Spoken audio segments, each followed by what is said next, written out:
ലോക്സഭാ തെരഞ്ഞെടുപ്പിൽ മലപ്പുറം പൊന്നാനി മണ്ഡലങ്ങളിലേക്ക് മത്സരിക്കുന്നതിനായി ലഭിച്ച നാമനിർദ്ദേശ പത്രികകളുടെ സൂക്ഷ്മ പരിശോധന പൂർത്തിയായി.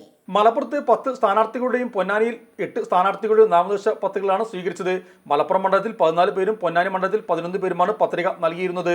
വിവിധ സ്ഥാനാർത്ഥികളുടെ ഡമ്മികൾ ഉൾപ്പെടെ മലപ്പുറത്ത് 4 സ്ഥാനാർത്ഥികളുടെയും പൊന്നാനിയിൽ 3 സ്ഥാനാർത്ഥികളുടെയും പത്രിക തള്ളുകയും ചെയ്തു. മലപ്പുറം മണ്ഡലത്തിൽ CPM സ്ഥാനാർത്ഥി വസീം, IUML സ്ഥാനാർത്ഥി ET മുഹമ്മദ് ബഷീർ, BJP സ്ഥാനാർത്ഥി അബ്ദുൽ സലാം, ബഹുജൻ ദ്രാവിഡ പാർട്ടി സ്ഥാനാർത്ഥി P നാരായണൻ, BSP സ്ഥാനാർത്ഥി കൃഷ്ണൻ, സ്വതന്ത്ര സ്ഥാനാർത്ഥികളായ N ബിന്ദു, തൃശൂർ നസീർ, നസീബ് അലി മുല്ലപ്പള്ളി, നസീബ് PP എന്നിവരുടെ പത്രികയാണ് സ്വീകരിച്ചത്. നാമനിർദ്ദേശ പത്രികയോടൊപ്പം അഫിഡവിറ്റ് സമർപ്പിക്കുകയും തുക കെട്ടിവയ്ക്കുകയും ചെയ്യാത്തതിനാൽ ശ്രീധരൻ കള്ളാടിക്കുന്നിന്റെ പത്രിക വനാധികാരി കൂടിയായ ജില്ലാ കളക്ടർ തള്ളി. പാർട്ടികളുടെ പ്രധാന സ്ഥാനാർത്ഥിയുടെ പത്രിക സ്വീകരിച്ചതിനാൽ ഡമ്മി സ്ഥാനാർത്ഥികളായ അബ്ദുള്ള നവാസ് CPIM, ഋഷ്വിൻലാദ് BJP, അൻവർ സാദത്ത് IUML എന്നിവരുടെ പത്രികകളും തള്ളി. പൊന്നാനി മണ്ഡലത്തിൽ MP Abdussamad Samadani IUML, Hamza CPIM, KV Vinod BSP, Bindu സ്വതന്ത്ര, ഹംസ കടവണ്ടി സ്വതന്ത്രൻ, നിവേദിത BJP, ഹംസ സ്വതന്ത്രൻ, അബ്ദുസമദ് സ്വതന്ത്രൻ എന്നിവരുടെ പത്രികയും സ്വീകരിച്ചു.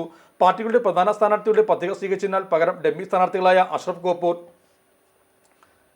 IUML, T Sankudas BJP, Sanu CPIM എന്നിവരുടെ പത്രികകൾ തള്ളി.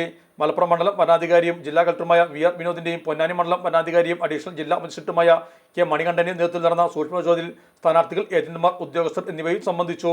പത്രികകൾ ഏപ്രിൽ 8 വരെ പിൻവലിക്കാം. അംഗീകൃത പാർട്ടികളുടെ സ്ഥാനാർത്ഥികൾക്കും സ്വതന്ത്ര സ്ഥാനാർത്ഥികൾക്കും ചിഹ്നം അനുവദിക്കുന്നത് ഏപ്രിൽ 8 വൈകിട്ട് 3-നായിരിക്കും. അതോടെ മണ്ഡലങ്ങളിലെ തിരഞ്ഞെടുപ്പ് ചിത്രം വ്യക്തമാകും.